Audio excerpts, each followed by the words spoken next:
嗱，最近有朋友問我一個咧，好多人都會問嘅問題喎。我最近咧做乜嘢都好似冇乜心機咁，個集中力好差，個腦咧好似一嚿雲咁。我係咪有 ADHD 啊？嗱，如果咧你都有類似嘅懷疑咧，今日呢條片咧就可能幫到你啦。其實好多受抑鬱困擾嘅人咧，都會發覺自己咧變得唔集中啦，記性差咗啦，做事拖拖拉拉冇乜動力啦，甚至連開始一件簡單嘅事咧都會覺得好辛苦嘅。喺外面睇咧咁呢啲情況咧真係好似 ADHD 嘅症狀喎，所以有人會問啦，會唔會咧係個抑鬱咧嘅情緒問題咧引發咗呢個 ADHD 咧？Hello， 大家好，我係臨床心理學家黃佩林博士，黃 A 博士喺度咧同大家分享一啲實用易明嘅心理學知識嘅。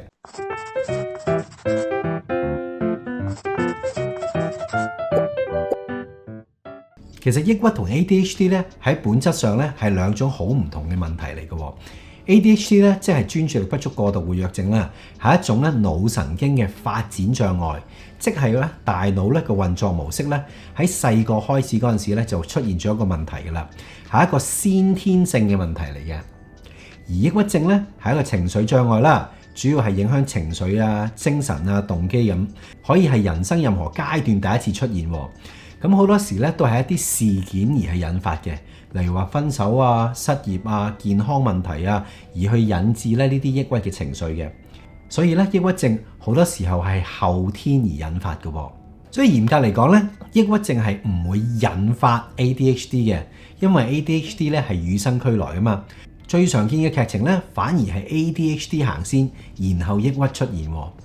嗱，一個本身有 ADHD 特質嘅人咧，由細到大，可能喺學業啊、工作啊、人際關係上面咧，累積咗好多挫敗感同埋無力感啊，成日咧都會覺得自己慢半拍啊，成日出錯啊，成日要 say sorry， 久而久之咧，內心咧會形成咗一種咧，我永遠都唔夠好啊呢種嘅諗法嘅。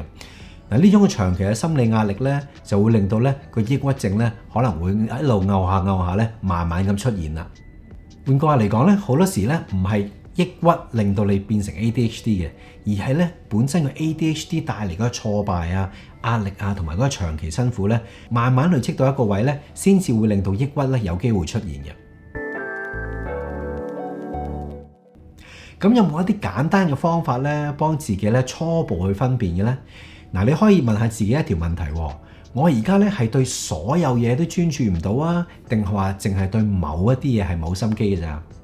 如果係抑鬱帶嚟嘅腦霧咧，通常好多時咧係以前中意做嘅嘢，譬如話睇劇啊、打機啊、聽歌啊，以前中意做嘅嘢都提唔起勁嘅，做乜都冇乜感覺嘅。